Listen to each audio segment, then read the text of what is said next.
Welcome back, everyone. It's your boy FPL Bisco. Game week 8's out the window. I've had like a great haul. I think it was 82 points. We're on the up. We've also hit 100 subscribers. So, I can't thank you guys enough.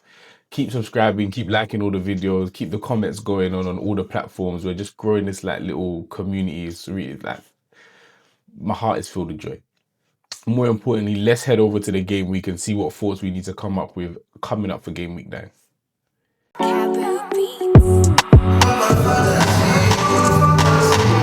All right, this is how it went. So, first and foremost, I'm like, every decision I've made, even the risky ones, have banged for me at some point, except for one, which I'll talk about it as the video goes on.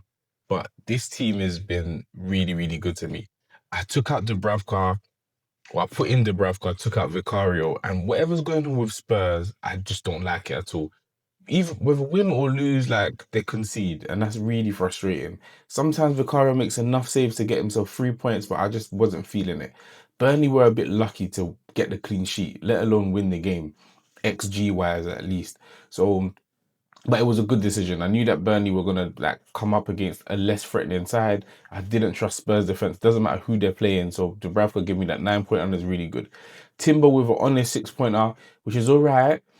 Now Munoz scoring balances the scales a bit because I took out Munoz for Timber because I was like, I need to cover the Arsenal defense at somehow, some way. And then I didn't want to get rid of Van Dijk that week. Maybe I should have gone for Gabriel. Maybe I didn't need to do anything.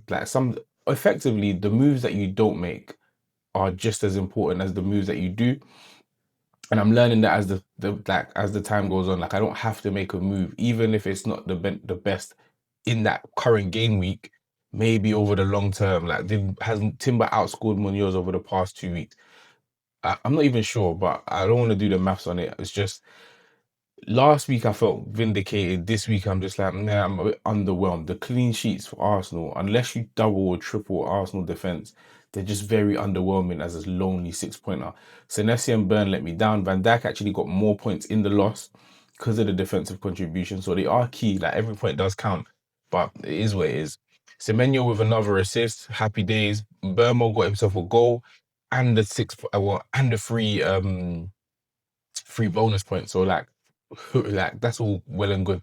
Man United have a way of playing really, really well in these big games. Are they going to be able to keep it consistent for the smaller games or smaller? Like Man United aren't storming up the league, but they are expected with the money they've invested, they are expected to be a top 6 side. I would assume. Amorim said it, like we expect Europe. You guys keep the narrative, so we'll keep the same energy. We expect it. But of all the forwards that they have, I've picked the best shooter. So the person that, like we said, we're not going to follow um the narratives, will follow the play. This is the best team in terms of, well, this is the best midfielder in terms of shooting. And if you shoot a lot, I assume you're going to score more than enough. I don't know who it's going to be against. Like, you didn't shoot versus Brentford. That was crazy. But it is what it is. Foden now created the goal. So he's the one that put O'Reilly through for Haaland. So I'm really frustrated by the pick. Like really, really frustrated. And I hate the price point. I hate all the 9 and 10 mil. I hate Foden. I hate Saka. I hate Palmer. Like all of them just don't give that value for money that I want, even when they play well. So Saka getting no goals, no assists, defensive contributions, no, that's fine. Get your extra 2 points, but then getting 2 extra bonus points on top of that, that's a wind up. Maybe even I think Saka got like 6 or 7 points. I remember Mateta got the winner a couple weeks ago and didn't get no bonus points. So the bonus point system has been winding me up. Like I get them whenever, like I'm not gonna cry about you getting them if you are the man of the match. And Saka was the man of the match, but as a forward with no goals and assists, that's really frustrating. That goes to, or it's really, I feel it's unfair because Foden also created, and Foden has been playing well. No bonus points for Foden. A lot of players play well. If you can find me another midfielder that puts in a man of the match performance with no goals, no assists, and only defensive contributions, and still gets bonus points, let me know. I haven't seen it yet, but Saka's been the one to be the beneficiary of it. Maybe I'm a hater, so be it. But Foden doesn't get those. I'm going to have to get him out my team sooner rather than later. I'm not quite sure when, because I know once I do, I'll regret it. Same for Kudus. Like once I do, there's points for everyone. Everyone's going to get points at some point. Am I going to be there on time when my players get them. Kudus, I think I've gotten all I can get out of him. After the goal and assist I think it was last game week, it's not too much. It's just who do I want to get rid of him for? And I'm only thinking about players like Enzo. I'm only thinking about players like Rice. So it's not, these are defensive players, and I can't pick a defensive player over an offensive player in Kudus. So where do I go with that? He's what, 6.5 mil? I'm a bit stuck in the middle. Maybe I can make the money up if I sell Foden and Kudus, but I can't even sell my front line. So between those two players, it's just a bit disappointing. Haaland with another, I think, 2 goals. Like, don't be ashamed to captain him. I feel a lot of people are like, they want to take the risk, they want to play the game, which is all well and good. Like, if you want to play the game that way and just want to have fun, by all means. But because we're going for this top 50k, there's no room for risk. There's no room for playing around. It's just, can we make the decisions that make the most sense? I've got 4 goal-scoring midfielders in my midfield. I have got what I assumed was 3 goal scorers up front. I should be able to play the most attacking side possible, and captaincy will be a part of that.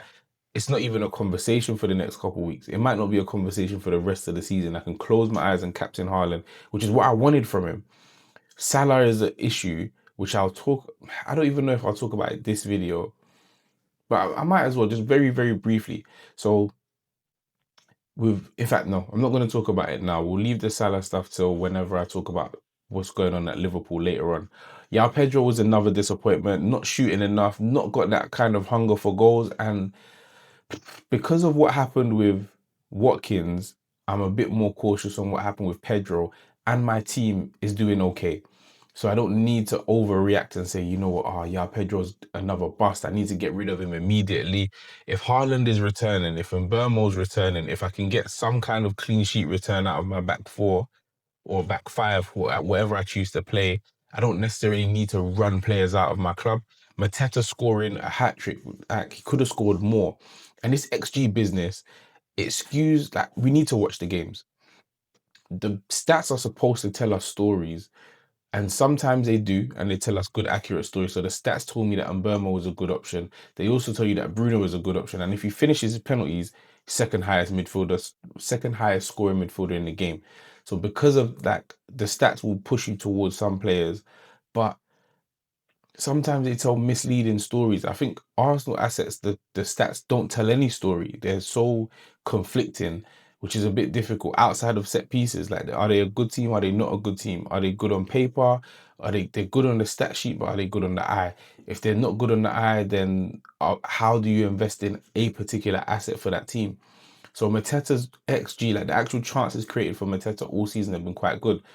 Can I really rely on him after what we've seen so far? Can I rely on him to keep this up? Is he going to be one of the top 4 or 5 goal scorers this season? I'm not 100% on it, because I would have sold him. And that's what, funny enough, the moves that you don't make. I would have sold Mateta and I would have brought in Sarr. I've been saying that the best asset for Palace is Ismaila Sarr. So had I had the opportunity to do it, I would have done it. I would have taken out Mateta and put in Sarr, and now he's returned with a hat trick. Next, they've got Arsenal away.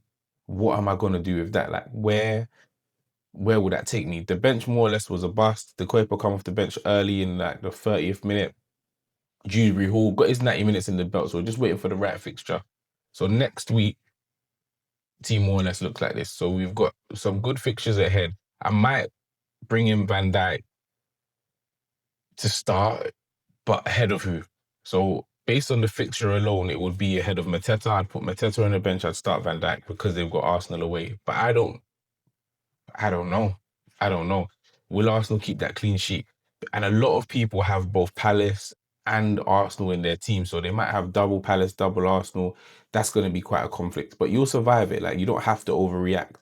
Because literally we just had a lot of people having whoever was Bournemouth last game. Who did Bournemouth just have? Bournemouth Palace. Yeah, they would have had that problem with Bournemouth and Palace anyway. So if that's the case, stand by it. I don't feel like the Arsenal attackers need to go. I don't feel like the Arsenal defense need to go. A clean sheet's available, and if they do, bonus might be there. Defensive contributions probably will be there. Palace are not a team to sit back, even though the defenders get the contributions because of the way they defend. And I don't think Arsenal do this. where they just leave their defenders to defend. So therefore, your the teams that do that will have defenders that have high defensive contributions. But we even had Saka. Like Saka had the defensive contributions for Arsenal. So if Arsenal do keep anything, win or keep that clean sheet, there's a lot of potential there. If Palace do score, there's only a certain amount of candidates that are there for it. So they are set piece threats in terms of Guehi, Lacroix maybe, Munoz, Mateta, and that's it. Anyone else outside of that would be Wharton, Kamada, Mitchell, who that is possible, but it's not who you'd bet on. You wouldn't put any money on that. Decoy on my bench and stay in there. So now, yeah, Pedro for Sunderland. Oh, I'm all over the place today, but whatever. Yeah, Pedro versus Sunderland. That is the. I didn't want to hear any of that. I didn't want to hear, oh, because of the fixtures, we might as well keep Ya Pedro. The form is so bad. The threat is so bad. It is to keep him is hard. It's just in my current team, there are more what I believe to be pressing issues. I want to go double up on Arsenal. I'm not a big fan of Kudus going forward. I'm not a big fan of Foden going forward. So, not so much, I'm not a fan of Foden. It's just I don't need to spend that money in that area if I'm going to get the kind of returns that Foden is putting out. And he was on the bench. So I don't even know if he played today. I don't know how long he played, but he was on the bench today. So any of that funny business, I'm just like, I don't need it. And Bernardo Silva got himself an assist and or a goal. I'm not sure. I need to double check and check the highlights for that game. But because of that, I'm neither here nor there. I'm just like, do I need to get Yao Pedro out of the team? Not necessarily. But how can you bench someone coming off a hat trick? You wouldn't do it in real life, so why would I do it in fantasy? Coming into that form, but also how could I bench someone or how could I start someone that's playing against the best defense in the league? So I've got that problem to contend with. You guys might have different problems. So for your squads, if you feel like yeah, Pedro's not worth it, you're gonna have to cover. Chelsea, I think, are second highest or the top 3, 4 highest goal scorers in the league. They do score goals somehow, some way. So I can't not cover the Chelsea team. I don't know if Enzo's gonna be fit. I don't know if Pedro's I don't even know if Chelsea are thinking, okay, let's look at other options. Mark Guiu played. Like they can do other things. Mark Guiu played up front last game, or he came off the bench. Um, yeah, like Chelsea have options, so they don't have to continue with João Pedro up front. But for now, I guess he, he might survive, depending on if there's any news in the week. Like I'm more than happy to let him go. It's just and because it's Sunderland at home. If it was Sunderland away, that's not the same fixture. That's something else I'm going to touch on. That Sunderland at home are real, like the Stadium of Light. I don't know if it's still called that anymore, but Sunderland at home they're unbeaten. That's not somewhere I'd want Chelsea to go and be like, oh yeah, my striker's going to return for me. So yeah, so this is what it looks like. We'll see how it goes. Dan Burn. Oh, anyway, for the rest of the team, forget about it. But this is what it currently looks like.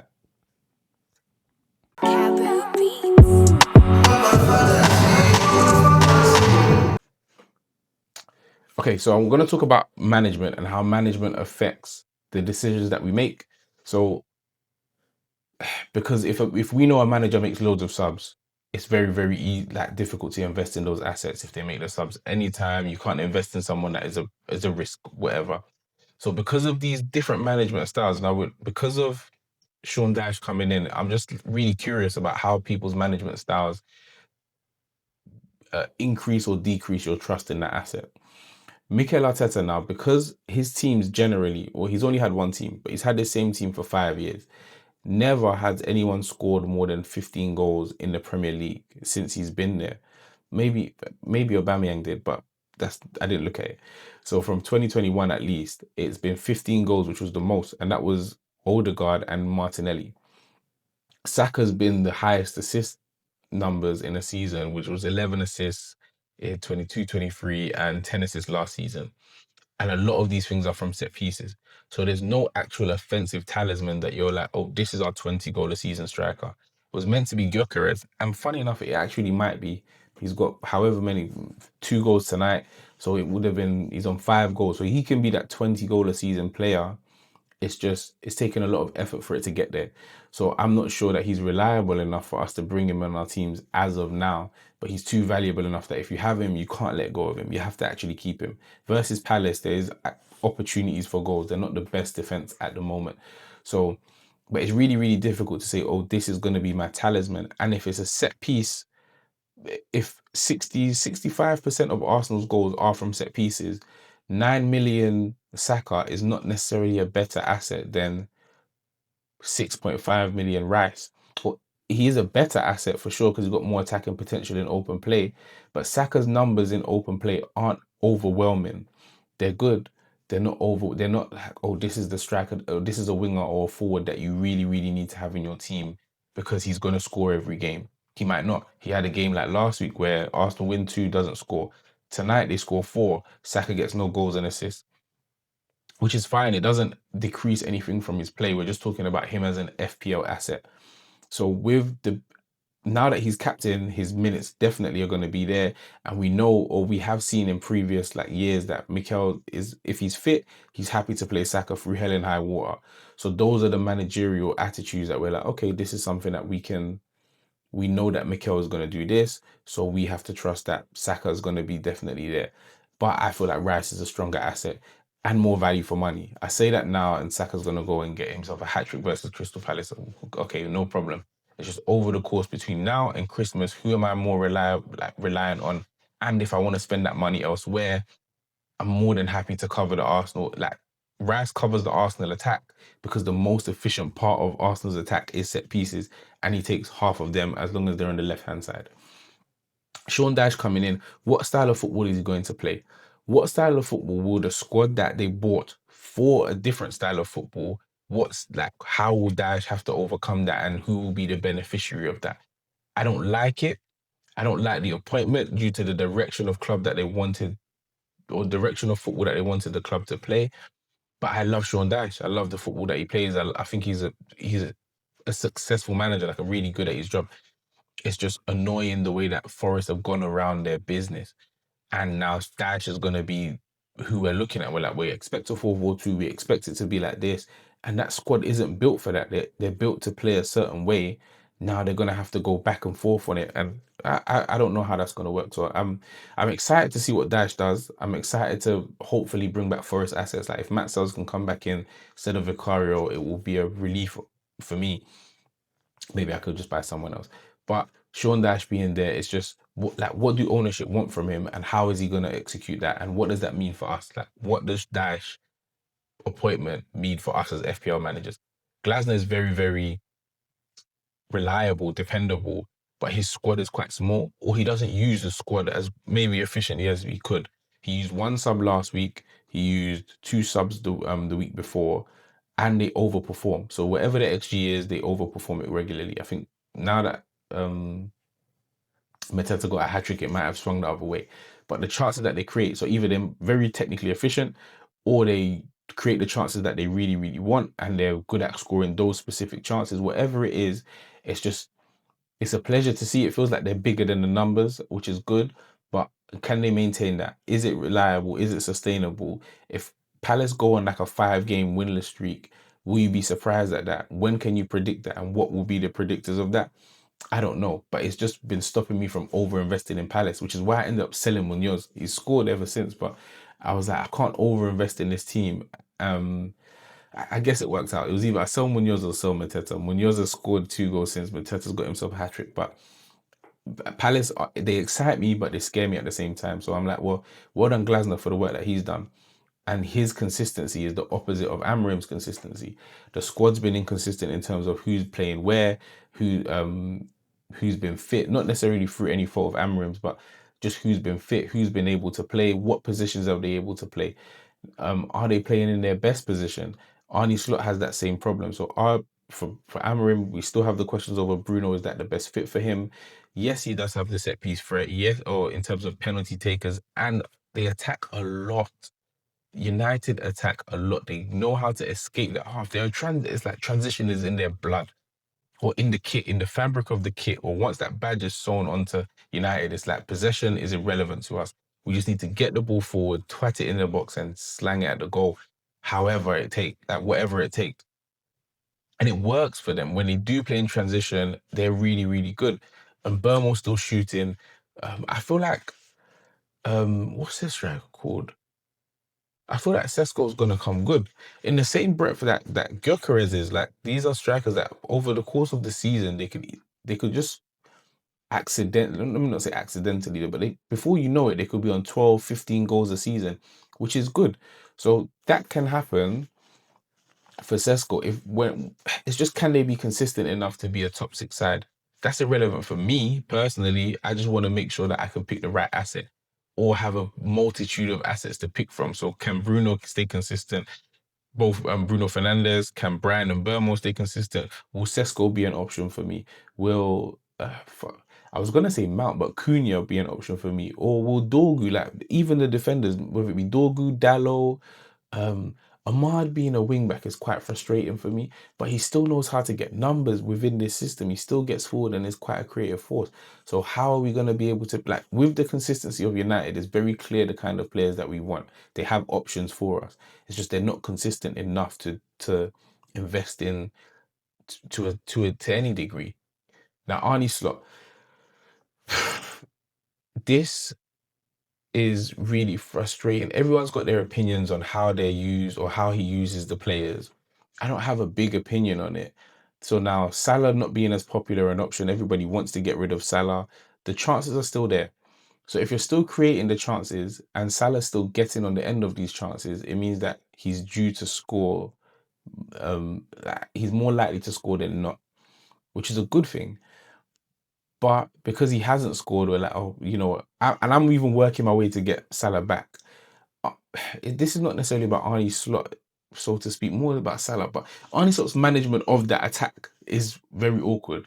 Isak being kind of, let me not say rushed, but he's been put into that team. Ekitike playing so well and being dropped. Not just being dropped, but being lambasted for his behavior and taking a shirt off. Like I don't have the technical term for it, but it's like he's a vibe killer.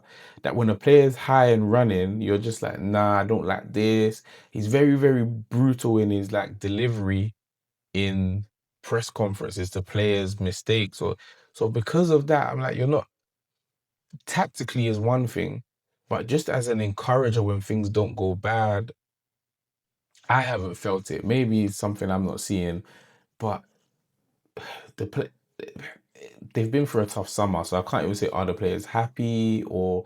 But the vibe at Liverpool is just off. Let alone the technical, let alone the tactical, because they've brought in so many new players. It should. It's what are they coming into? Jamie Carragher was talking about like, well, with that turnaround, Van Dijk has to be a bit more of a leader and galvanize them and say what is expected of them. But Kirkes has had his struggles. Frimpong hasn't been fit, and when he has played, hasn't been to the level that was expected of him from what he brought from Leverkusen. Wirtz has been quite an issue, but Wirtz has created. Gakpo has created. Gakpo is up there for shots. He gets the ball, he runs forward, he shoots. So everyone's doing what they normally do. It's just their defensive structure hasn't been good in difficult periods. They've just been able to rely on their front line. They can just leave them to do whatever they need to do, and normally they'll do it. Salah has big questions to answer. And while, yes, I plead with you, like, just get back in form before I buy you back. But the situation could be managed better. But I can't say tactically that that's the problem. I would say that if they weren't getting chances, they are getting chances. Chances that they should be scoring, they just haven't been finishing them.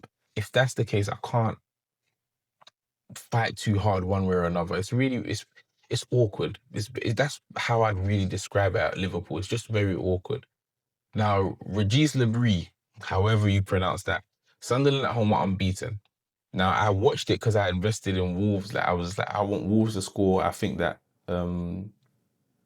Wolves attackers are gonna come good because they had Sunderland and then they got Burnley. I'm not ready to say I was wrong because I'm like they'll score in one of the games. They might not necessarily win either of them, but they'll definitely get some numbers up. Now, what I saw from Sunderland was so structured. they could have conceded. I think Jackson Chacho was through on goal, should have scored. But with that back five, and it's all of them. It's Alderete's the one that got the numbers. Mukiele got himself a 17 pointer as well. Dan Ballard, I think, has had a 17 pointer this season, and it's not surprising. And they're likely to do it again. Royce with the clean sheet potential. Like, I can go on about that defensive performance. They're very happy to defend, especially at home. And sometimes it's not necessarily just the manager.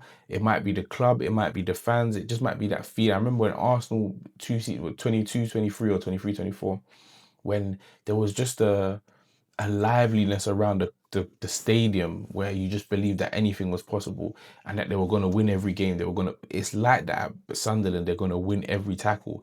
So there's not a player there that you can't say, oh, you know what, I think this is going to be the one. Like Shaka is a good option. He's there. He's one of them. He will go under the radar a bit because it's just like, oh, you know, if I've got 5 million, I can put it on Dewsbury Hall instead, or I can put it on a lesser player at a higher club. But Sunderland are really, I they're my favorite team that has come up from the championship this season. They're really, really strong. Like really strong. The duel between Ballard, it was Strand Larson. The duel between Ballard and Strand Larson was something, it was a sight to see. So to see the way that they're coached and the way that they're enjoying their defending in their half, they're very, very comfortable to do that. And they have willing runners up front that relieve their pressure whenever they need it. It's just anyone in that Sunderland defense, anyone you could pick that up. I think the left back is Hume, but he's likely to come off here and there. But that Sunderland back four, let me not overdo it, but it's just very strong, especially at home. So I think Sunderland at home is a fixture I'd avoid going forward. And if I have Sunderland assets, I won't hesitate to play any one of them at home, like any one of them.